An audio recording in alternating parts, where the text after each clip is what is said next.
All right, it is time for another gump goodness. I have been doing these back to back to back. I hope you enjoyed the last two. Here's number 3, and we are talking about Steve Maclin eating some very interesting 50 milligram edibles and going on a damn trip.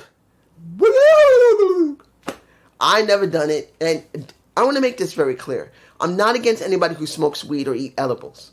I'm not.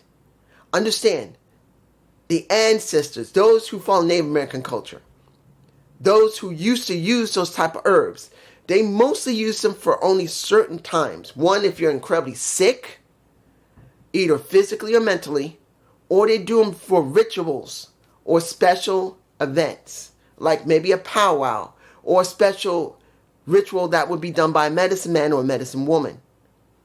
The tribes used to use them. Where do you think coyote came from? It came from the tribes. So people these days do not understand that, and understand, I'm not against anyone who smokes or eats the stuff. I'm not, but they don't understand that recreational marijuana or recreational edibles was not the way they were meant to be. They were meant to be for very specific reasons, for either very heavy sicknesses, for your lungs, or if you're feeling sick, or mental problems. That's to help you stabilize you until you can get better, or if you can't get better, it will at least keep you stable enough to be able to do it. People now just use the stuff just for fun now.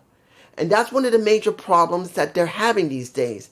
People are getting this stuff, we're not doing it. Now, Deanna Peraza was on a show, and I believe I'll connect the show. And she talked about eating edibles herself. And she also talked about Steve. She said 2 or 3 years ago, she used to do weed and she used to use edibles.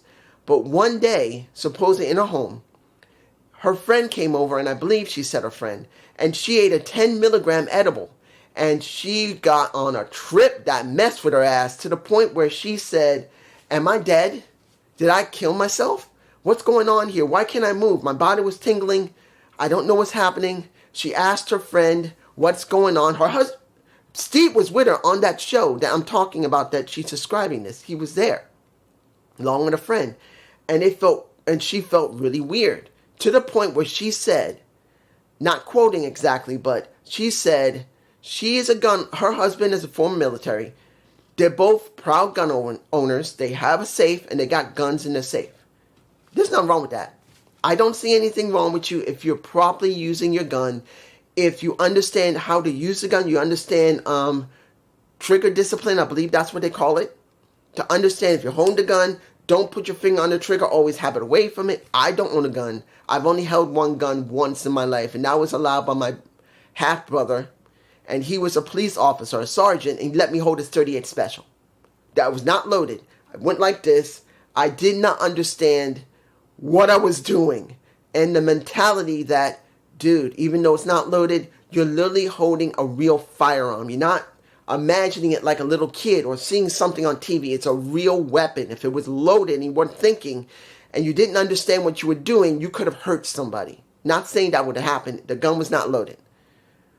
But she understood, as a gun owner, not to act foolish with it.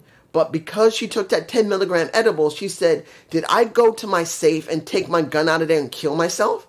Is that the reason why I feel like that? And she said after she came off that trip, after she at one point thought and told her husband, I'm going to go to the bathroom and throw up. And he said, it don't work that way. You can't just throw it up. It's in your system. She said she had to go to therapy because she felt so awkward. Now, what this leads to is that Steve, a couple of days ago, supposedly, because this was recorded 2 or 3 days ago, they went to Criss Angel's show, the illusionist. I've never been to an illusionist show, but I do know about Criss Angel. And when I was a kid, seeing the illusionist, I can't remember his name. It's been so many years. One of the biggest illusionists in history. But I can't remember his name. For some reason, I'm blanking. You'll probably figure it out for yourself who I'm talking about. You know who it probably is, and I'll remember when this is all going to be bad. But I remember that. So he went to illusionist show with his wife, and he decided to eat a 50 milligram edible. And his wife's saying, honey, don't eat that. That might be a little too strong. He said, don't worry, I'll be fine. And he ate that bitch, And she said he asked her, "Am I in another dimension? Are you real?" That boy was on a damn trip. He was sweating. He fell into her lap and pretty much was going that like that. He didn't know if he was left side, right side, upside down, his hands up his ass, and it's coming out of his throat. He wouldn't have known anything. But, look, I can tell you this as someone who lived in a situation with drugs. I never took it, luckily. I don't know how. I lived in a house that had 3 chain smokers. My biological father, my mother, and my half-brother. Each one of them smoked my biological father smoked 4.5 packs a day. My biological mother smoked 4 packs a day. My half-brother, he smoked 4 packs a day, along with doing weed, and also, I don't know if he shot up in the apartment. I don't think he did, because he used to take heroin. I think he made sure he didn't do it in the apartment, but as a kid, I didn't know anything. And there was a lot of argument between my mother and him, so I do not know if anything ever happened that he did. And he had asthma on top of it.